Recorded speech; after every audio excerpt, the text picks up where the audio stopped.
If you've been following any of my videos and emails at Squared Away Life, then you've seen the pieces starting to come together. You need to capture what matters to you each and every day.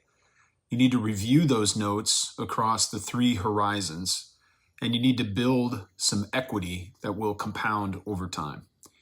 But here's the truth, really. None of this works if you don't actually do it consistently. And that was my biggest hurdle when I was getting started. I had the system, I knew the value, but I still fell into the trap of skipping some days. And once I missed 2 or 3, it was all too easy to quit.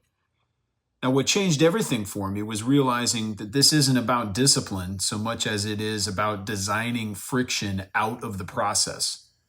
So first, you need to anchor your review to an existing routine if you're going to get it done consistently.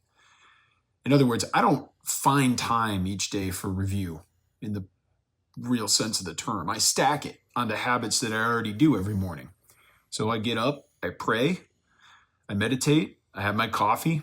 In this way, the daily review doesn't compete for willpower. It just rides on the momentum of stuff that I already have, stuff I already do, and stuff that's already part and baked into a habit in my life.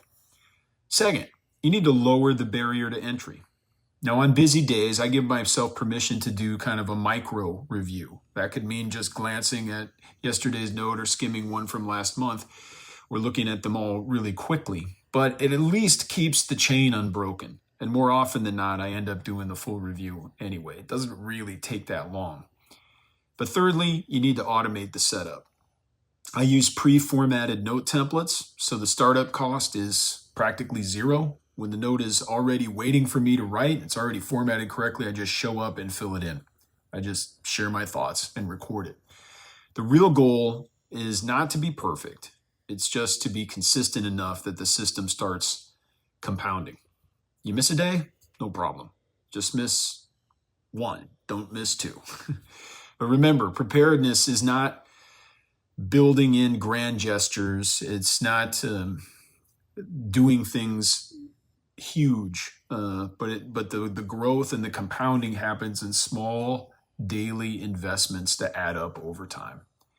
And in my next video, my next email, I'm going to share with you how to level up your capture system beyond daily notes. This can include your goals, your research, your various strategies and approaches to big items in your life. And once you start doing that, that's when your knowledge equity starts to turn into real world leverage. So here's to building that consistency into your daily life and into your daily review process. And when you do that, you're going to start seeing lots of results. Thanks.